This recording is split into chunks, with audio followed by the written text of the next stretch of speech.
Hello, good evening. Welcome to the Campfire conversation. Welcome to Rebel Book Club, everyone. How are you doing? Let us know in the chat where you are in the world, where you're joining us from.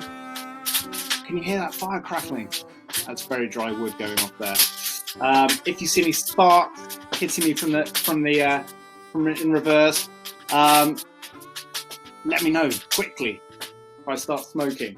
I can see Ian here, Albert. It's been a long time, Albert. Welcome back. The only man that I know that's managed to keep traveling around the world during a global lockdown. Let us know where you're joining from. We're inside, I'm afraid, with this campfire chat in of England. Hopefully in the spring we'll start doing these outside. But this is where we are tonight. Now, before I invite Christian to join us, to engineer some serendipity across the world tonight. Oh, Krakow, Poland. Excellent. Brazil, Renata's in Brazil. Good to see you. Verona, Francesco, welcome. Helena representing the whole of the UK. Is there anyone in New York here tonight? Oh, Karina's from New York. Fantastic. So Christian is going to be around the corner from you tonight. I'm not sure which part of which avenue he's on, but we'll find out. Walthamstow representing. Excellent. Good to see you all. Manchester, of course. Joe. Where else have we got? Lisbon. Oh, we've almost got a full set of nation states. We just need Western Samoa, Tonga, the South Pacific Islanders to join us, and we'll be there. So for those of you who are new to Rebel Book Club tonight, thank you for joining us. This is our first, what we're calling a campfire conversation. Not quite campfire, is it? But we'll take it. And the idea of the campfire conversation is to give the opportunity for people who are not members to see a little bit of what we do, and to dive into a book with an author that isn't part of our monthly schedule, but something that we're really curious about and something we've been wanting to learn about, or we have been reading about. We haven't had time to look at the whole book, and just an excuse to connect with a really interesting author and thinker in the world. And we're going to run one of these every month. This is the first one. We've also got Noreena Hertz, who's this amazing economist and thought leader in the world, joining us next month on the 10th of December to talk about her new book, The Lonely Century, so talking about loneliness in the world and how we can do a better job at bringing people together. So it kind of connects. And for those of you that, Arla's in India, fantastic, and Bermondsey represented by Antoine. And France is here too, good, everyone's in. So Rebel Book Club, let me give you a 1-minute synopsis of what Rebel Book Club's all about. So going back 5.5 years in a very different setting to this, another Ben and myself were sitting there drinking our green juices, comparing our Kindles and realizing that we had actually a lot of similar books on there. The overlaps were they were all pretty much non-fiction. They were all about the world that we currently live in, so business and popular science and philosophy, but they're all connected to the world that we live in now. And the other similarity was that they weren't finished. And on the Kindle, they were all between 10 and 30% read. And we're like, why is this happening? Are we just lazy? Are we just sort of addicted to downloading these books in 2 clicks? What's going on here? Why can't we get past chapter 3? And so we started Rebel Book Club to help us finish more of these non-fiction books we were really interested in, and also to bring together a group of people who might be interested in learning from each other and crucially trying to apply what we were learning from the book. And we did this with a bespoke cocktail designed on the theme of the book, and we started that in Bali, and we've been going ever since. So 67 months in a row, that's 67 books. We've got members, as you can see, from all over the world. And up until March this year, we met in person in 6 different cities, which we hope to go back to and expand that once this is all over. But the digital events are going really well, and we're getting more people joining us from all over the world. So every month, one non-fiction book which our members vote on. They're voting on at the moment on the theme of wild journeys into nature. So 3 books up there. The winning book, we send out a book voucher. You can choose to buy whichever format you like. A lot of our members do it via audio, but ebooks and also paperbacks. And then you can, we nudge you throughout the month, and we have 2 meetups. One is a social mid-month, and one is about the theme and the book itself at the end of the month. So that's what we do at Rebel Book Club, and we try and apply what we learn. And there's been loads of great stuff in between, including last week going on Sky Arts Book Club, which was like this, with slightly more production and slightly more glamour, much more glamour. So tonight I would like to welcome Dr. Christian Busch, the author of The Serendipity Mindset. Now let me give you a little blurb before Christian joins us on the Campfire stage. What if being lucky was a skill that you could master and share with other people? Modern life is full of chance encounters, changing plans, delayed journeys, human errors, and other mishaps. So what if we use such unpredictability to our advantage? Dr. Christian Busch has spent a decade exploring how, if acted upon, unexpected encounters can enhance our worldview, expand our social circles, and create new professional opportunities. Here, Christian reveals the secrets behind the hidden force that rules the universe, serendipity. So, ladies and gentlemen of the Rebel Book Club, would you please welcome Dr. Christian Busch onto the stage? Virtual cheers all around. Here he comes. He's walking up the stairs. It's a long way to get here, this stage. Good evening, good afternoon, Christian. Hey, wonderful to see you. Thanks so much for having me. I've cracked open first beer of the week, a Brewdog IPA. Is it too early to drink in New York? Cheers. Yeah, I'll have a Spindrift, a quasi-alcoholic drink. Hipster as we go. So, Christian, tell us first of all where you are in the world and why are you there? Is that your home?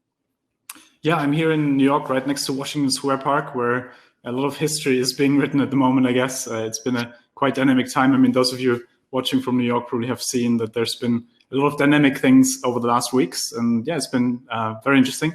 I've been here now for 9 months, so it's kind of, it's been interesting to see the whole shift towards, COVID's New York and how the city opened up now is partly closing down again. It's just a fascinating kind of social experiment, I guess. I'm calling it a dynamic situation is kind of the understatement of the year. You know, what's going on on the state side of the world. But things are in shift, things are in flux. And in terms of your background, just give us a little backstory in terms of the work you've done and what sort of led to being in New York today. Yeah, I mean, it really starts, I guess, as rebellious teenager in Germany, in Heidelberg, which is a wonderfully romantic city. Where Goethe and Schiller wrote a lot of their poems. And I used to be this rebellious kid who, had to repeat a year in high school, was kicked out of school actually. And so, channeling their energy, probably not in the most effective ways. And then I transferred this into my driving style. I probably held the unofficial world record of how many dustbins you can knock over on your way to school when you're driving there. And then one day I wasn't lucky anymore. I had a car accident that almost killed me.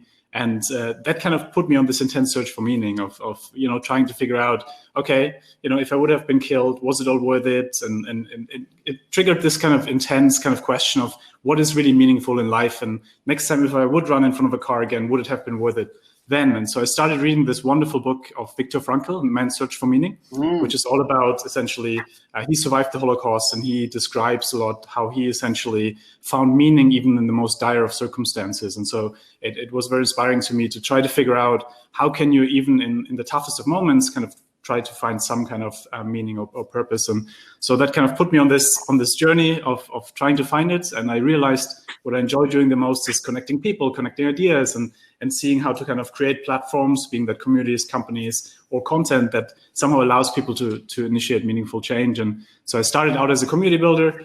We created a company and a community called Sandbox Network that brings together young, innovative people around the world, helps them make ideas happen. And then a couple of other enterprises, social enterprises. And then my inner imposter came out and said, well, Christian, we're talking about impact and scaling impact and everything else, but do we actually know what we talk about? Or do we just kind of tell stories? And so that got me a bit more into academia, trying to figure out what are the patterns behind these things, and especially how we can create social impact and environmental impact. And what I realized and what I found fascinating, both in my own life, but also when studying exciting purpose-driven leaders and social entrepreneurs and entrepreneurs across the world, was that the most successful purpose-driven ones seem to have something in common, which was that they intuitively somehow cultivated serendipity. They see something in the unexpected and turn that into positive outcome. And so I got super excited about the idea of how do we essentially develop a science-based framework that allows us to leverage the unexpected and do something with it and develop that kind of serendipity mindset around it. And so that led me to New York in terms of here at NYU. They said, look, here's your setting, run with it, do with it whatever you feel makes most sense. And so it's been a wonderful entrepreneurial environment to explore that further. What a great rapid introduction to the whole thing. You've answered all my questions. We know who you are, where you come from, why you're doing it, what you've created. Fantastic. So the only thing now left is to prove it, right? So you say that we underestimate the unexpected in life. We have 88 people online at the moment. What might we do right now to prove your point? Well, so one thing that is always exciting, I guess, as a question is because we tend to think about the world, in very linear ways in terms of assuming we can plan everything out, assuming we can know things. But then, the unexpected happens and shapes our life. And so I guess there's this wonderful, experiment that we can try to do. I mean, I guess trying to practice what we preach and taking a bit of risk here. But I'd love everyone to briefly think about what do you think is the probability that two of you in this room have the same birthday? So let's say February 22nd in my case, or, September 18th, or whatever it is. And thinking about what could be the probability of this. And so probably, you might then, those of you who are mathematically kind of skilled might say something like, okay, let's divide 88 by 365, right? Okay, that's the number of days, 88 people. And so what would be wonderful to do now is if everyone can please put into the chat function their birthdays. So, wow, we are... Renata proved it. Fantastic. So, okay, Renata, thank you. So we have the first two people in the house on February 22nd. Hey, so Christian, you've got a love Rebel Book Club for setting this up. Absolutely. I'm John Malkovich. No, I'm John Malkovich. True that. And so we have already 4 people who have 22nd of February, which is wonderful. But if everyone could please briefly put their birthday in, and if you see someone else who has your birthday, please shout, please write it in. Or if you see 2 people who have the same birthday, please let us know in the chat. You have to be read really fast. So let's just let everyone put their birthdays in, and give them a few more seconds for that, and then we'll stop it, and then we'll give people a chance. We'll scroll back through this and we'll see if we can find any matches. So presumably, I'm assuming that these 2 of those people were telling the truth about the 22nd Feb. I'm not convinced Ian Watts was, because I know Ian. Ian once pitched me in a field in Buckinghamshire that he was going to launch an underwear business called Plunderwear, which was going to be pirate-themed underwear. So I can't trust the man. But anyway, so I believe the first 2. So, okay, so there we go. There are 90 birthdays in that. Scroll back through everybody in the chat and have a look. If you scroll through to Christian as well, and see if there's any. Oh, look, Jane and Gunter have a match December the 8th. And why, Christian, as we're doing this, why does this matter? Why isn't a birthday match a good thing, like in the first case? Yeah, well, so essentially the key that we'd love to show you here, and Ian seems to really have birthday on the 22nd. I guess we have to give him the benefit of the doubt here, Ben.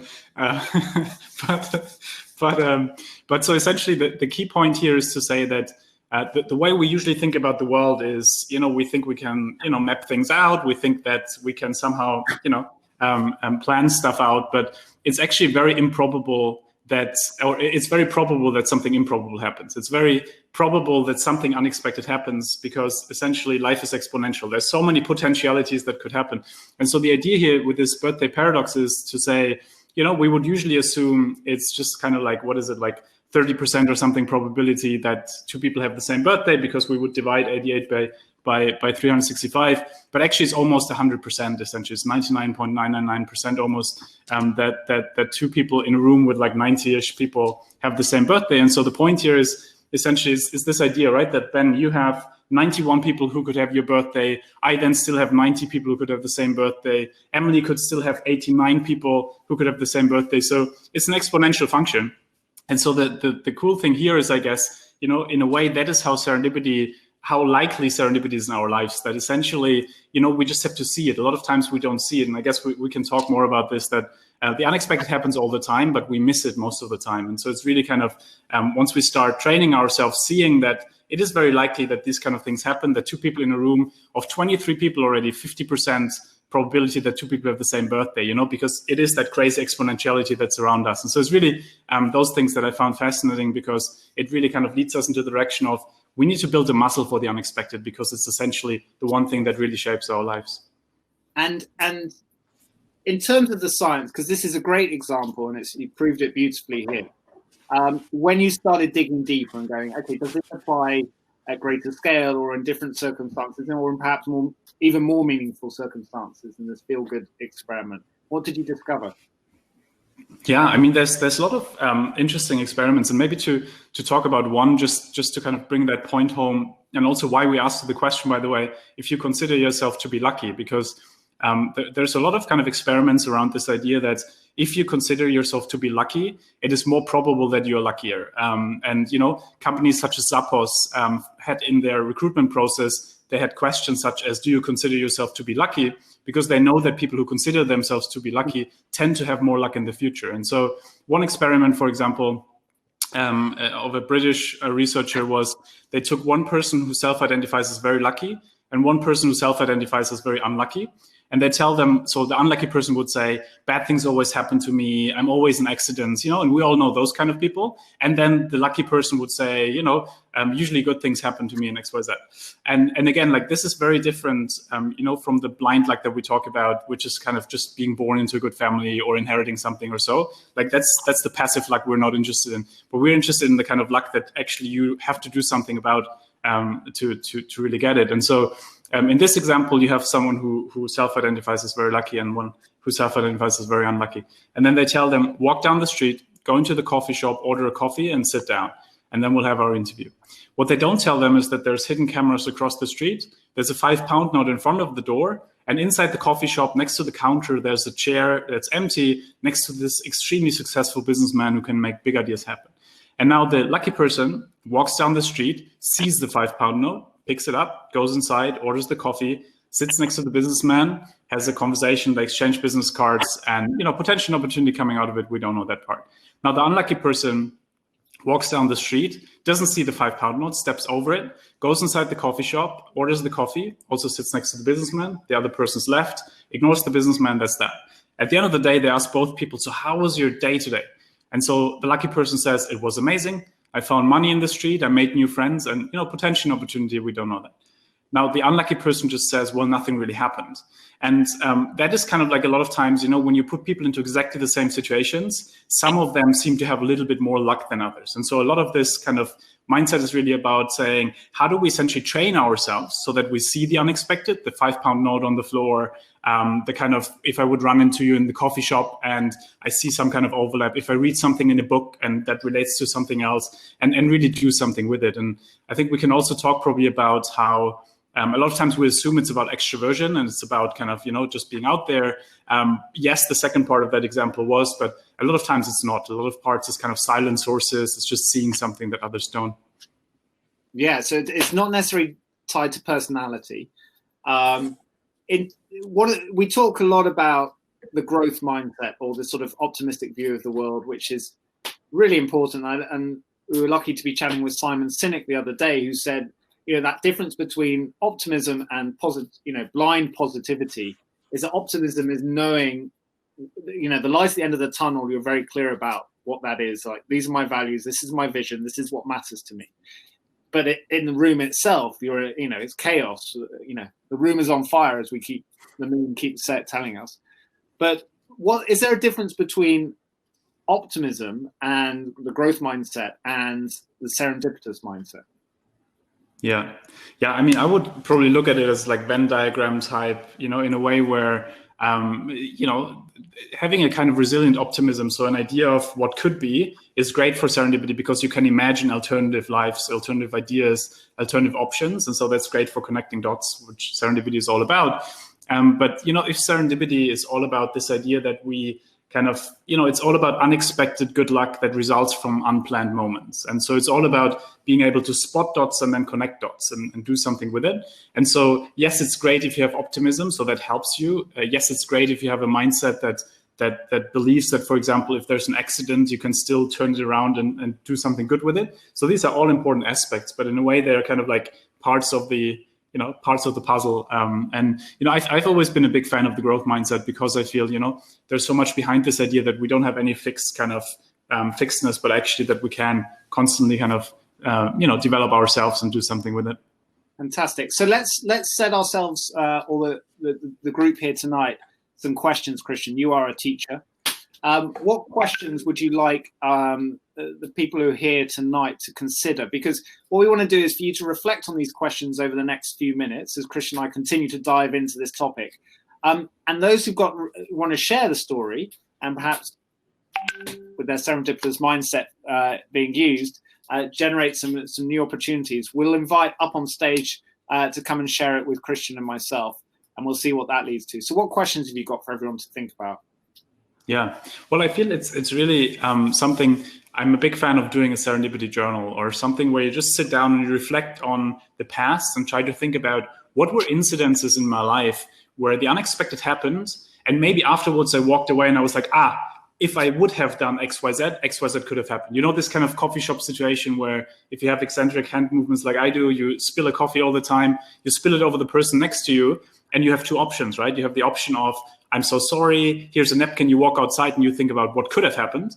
Or you say, I'm so sorry, I was thinking about XYZ. You start the conversation and maybe it ends up to be your love partner, your co-founder, your business partner. And so I think the first question really around this point of what were those situations in your life where something unexpected happened, and either you did something with it, so you did a proactive decision to turn that into some kind of unplanned lucky outcome, or these unexpected moments where you were like, maybe something held me back. Maybe I didn't feel worthy. I didn't feel ready. I didn't feel all these kind of I didn't feel, where you saw something maybe, but you didn't really act on it. And so the beautiful thing then, maybe if there's some kind of pattern behind it that you want to share with us, in terms of, is there something like, after I learned how to overcome the imposter syndrome, I started to have serendipity all the time. Or, after developing XYZ ritual, I started to have it more. And I think, Ben, that probably brings us a bit more also into the conversation around what are practices to cultivate serendipity, because I feel, I'm sure a lot of people in the room might come up with some practices that they have, maybe a lot of times without having put that label on it, but in a way kind of intuitively doing that, and then, considering themselves to be lucky, but actually it was really kind of a very conscious act to do so. Yeah, so that's a great question. So feel free to start sharing your little stories or anecdotes or reflections in the chat below here on the side of our conversation, because it's great. The more we can share, the more chance of the connections happening. So when was the last time you felt like you were in a moment of serendipity and it either played out positively because you reacted to it, or something held you back? And if it held you back, what was it? And then we'll go from the tools. We'll look at the tools and tactics from that. So just have a think about that question from Christian, and make a mental note or jot it down in the chat. And it'll be great. Those of you that share in the chat, we will potentially invite you to come and share it more fully through video in a little while. And then moving on from that, I'm really curious, Christian. I think it'd be great to share the story of Sandbox, because that is really your kind of, amongst many projects, I'm sure, that a real life project that you made happen, that you co-founded, that was really, in hindsight, putting the serendipity mindset into practice, right? Yeah, and it was really interesting, because it was exactly, if we think about serendipity being either about creating meaningful accidents, and we can probably talk about this, how do we cast hooks, for example, that can create serendipity, but also making accidents more meaningful, right? In cases like Viagra or others, where it's or petri dishes in the case of penicillin and other things, where they mix. You just throw that word out there casually, what was the serendipitous mindset that led to the birth of Viagra? Yeah, and it's really kind of that pattern that's the same then with the Sandbox one that I'll talk about, which is really this idea that in the case of Viagra, right, a couple of decades ago, you had researchers who were testing some kind of medication against angina with people, and they saw some kind of movement happening in male participants' trousers. And what would we usually do when something heart condition? Yes, yeah. And so they saw this kind of movement happening in male participants' trousers.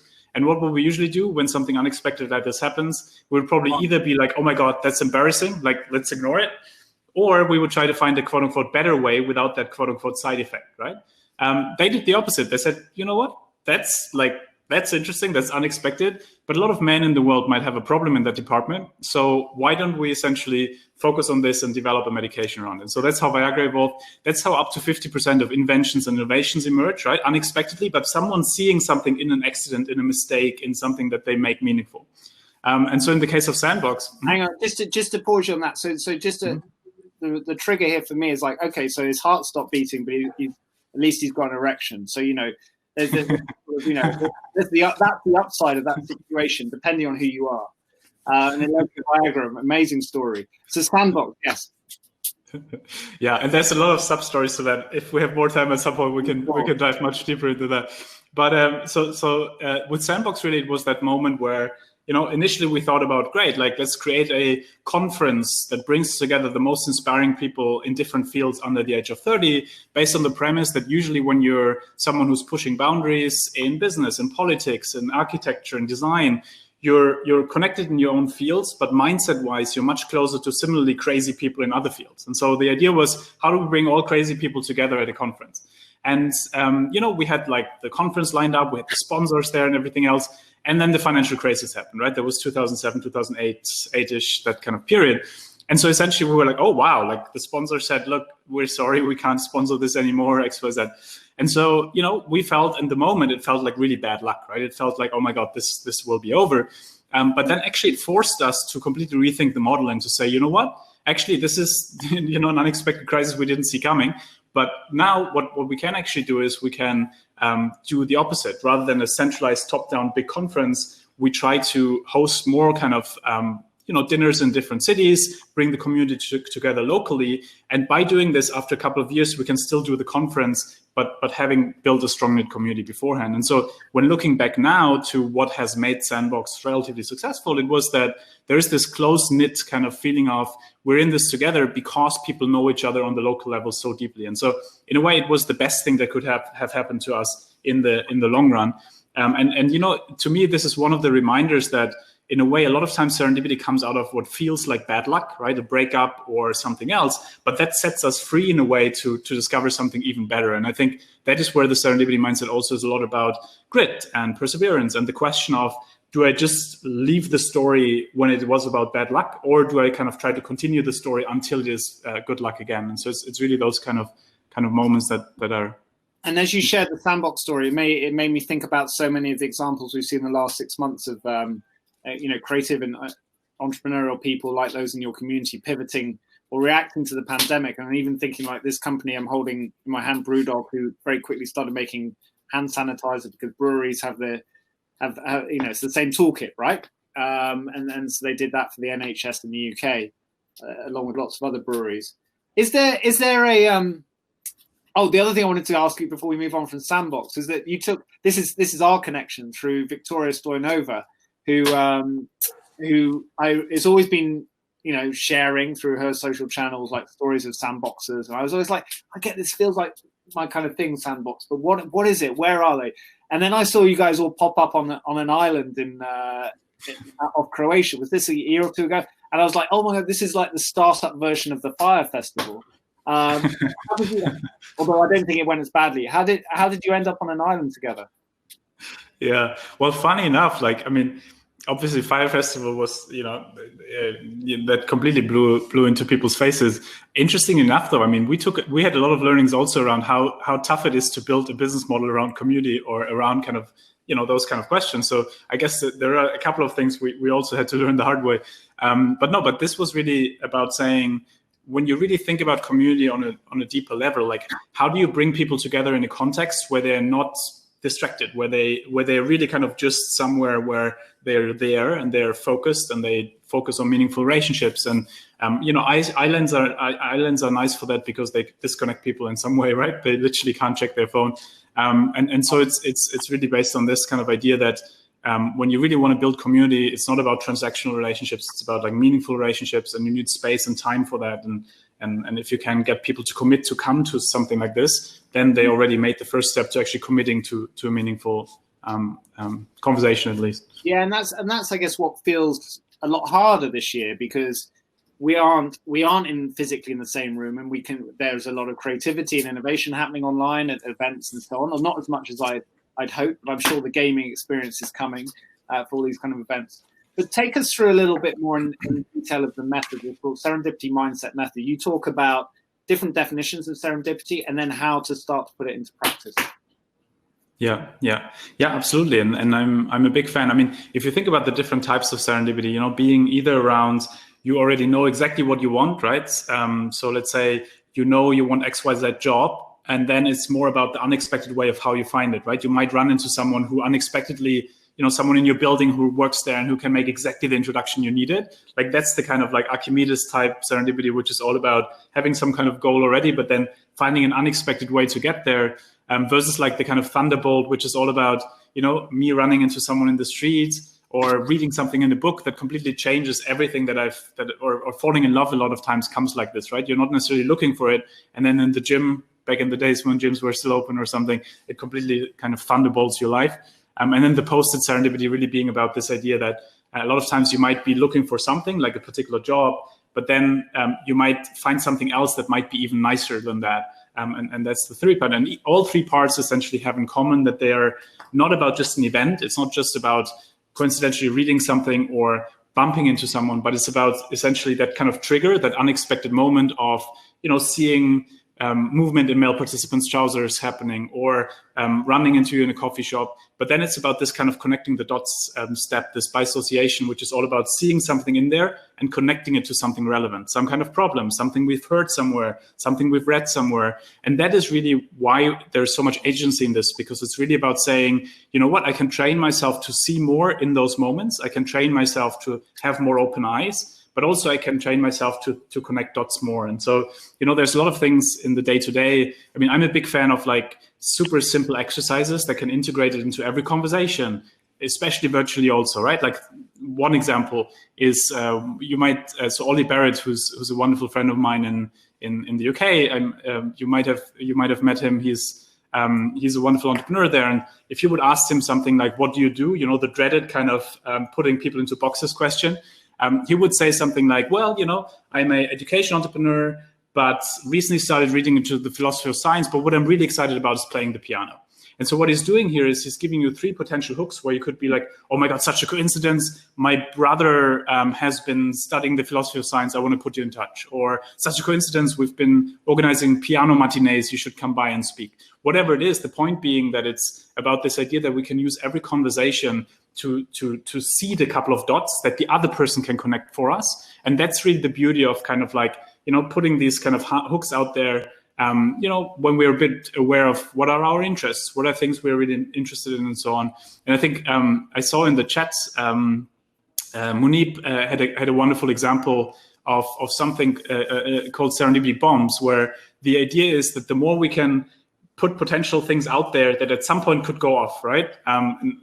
The analogy is a bit unfortunate, I guess, in times like at the moment where there's a lot of kind of explosive things happening. But in general, the kind of idea of setting serendipity bombs is all about saying, if you read something somewhere, he mentioned he left a comment on an MIT article on LinkedIn, and he left it in a way that he put some kind of like information about himself where someone else could then connect the dots and get back to him and say, oh my God, like, XYZ, like coincidence, we should do something together, whatever it is. So it's really about like, we can use speculative emails to people, LinkedIn InMail, where like second degree contacts, I'm a big fan of just sending them a lot of kind of speculative emails as an examul. And what I love about this, and Ollie is the master of this, and I've been to a lot of Ollie's events, and he's always putting the serendipity mindset into practice. But it's this like accidentally throwing things out and seeing what happens, and a lot of the time nothing will happen. And Ollie still shares. I must be one of thousands on his list,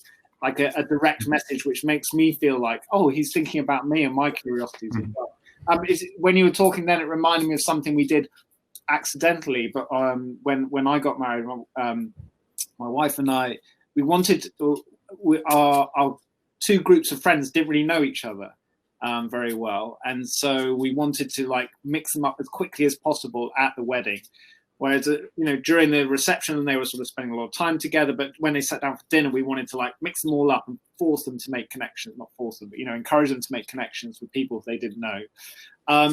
And so we thought, well, if they sit down, they're just going to talk about the small talk of the wedding and the day, and me and my wife, and we want them to talk about what they're interested in. And so what we did was we wrote one simple note and put it on everyone's place, and every note was different, and it said, opposite you is Christian Busch. Christian once had a car accident which changed his life. Oh, it wasn't always things like that, but it was some interesting fact or insight or like joke about this person that would immediately mean you skipped the small talk and went straight into, oh, this is like, tell me more about this story, and you went deep into their life quickly, and it worked beautifully. And it was an accident, but it worked really well at our wedding. And so with these hooks, or spreading your bets, or throwing out these hooks, what do you do? This requires energy, right? How do you put this into practice so you get better at it? You talk about it being a muscle. How can you slowly to introduce this if this isn't something you're extroverted or you're naturally doing anyway? What is the best way to start? Yeah, well, I mean, I'm a big fan of very small changes first that don't require a lot of energy. So if I anyways have XYZ conversations lined up today, the get to know, when we had our get to know earlier, like how can I then seed a couple of things about other projects that could somehow spark something, or whatever it is. So I think that's where the Serendipity Journal comes into play, to say, if we write down the kind of pattern we've had and maybe seen what holds us back, to really kind of see, okay, is there something that I can work on that holds me back from acting on opportunities, but also then writing down, like, what is my story of self, or how do I ideally introduce myself in a way that I really put out there something that other people could connect the dots with. So something that really kind of, like enables serendipity to happen. And that's a lot about being really conscious and self-aware about what are the things at the moment where I want to create some serendipity in. And if there's nothing, like maybe there's something that, for others, like I'm a big fan, for example, of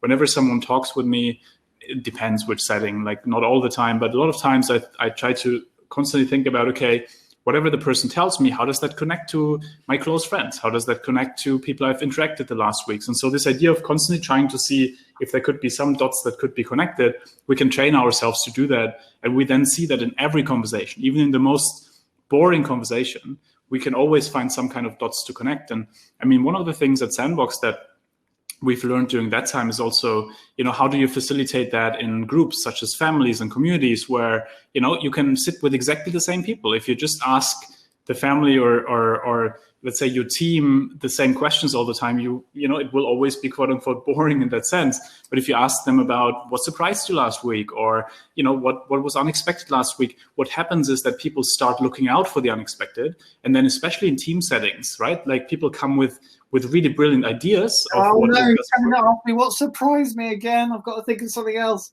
No, but it's great, isn't it? Because it creates anticipation. That's what I love about it. They're like, oh, here comes that guy who's going to ask me that question. So I think we should do another experiment, and we haven't discussed this or planned this, but I think we should just go for it. We should wing it in the style of the advice of your great book. So what I was going to suggest is everyone who's here, 95 of you, to think of one thing that you're looking for in life right now, big or small. Whatever it is, but be really specific. And also, or one thing that you can help someone else with, or that you could help with, that you're willing to share. So just put looking for ... what that might be, or could help with ... and just drop that into the chat and see if you're willing to, and see what might come out. And it could be really small. It's like, I'm looking to learn more about X, or I'm looking for a recommendation for a playlist to keep me calm, or I'm looking for love in New York tomorrow. I could help with blah, blah, blah. So if you have got those thoughts on your mind, here, Crystal's going to lead the way. Crystal is looking for, drum roll, is there a recording available? David, you're here. You're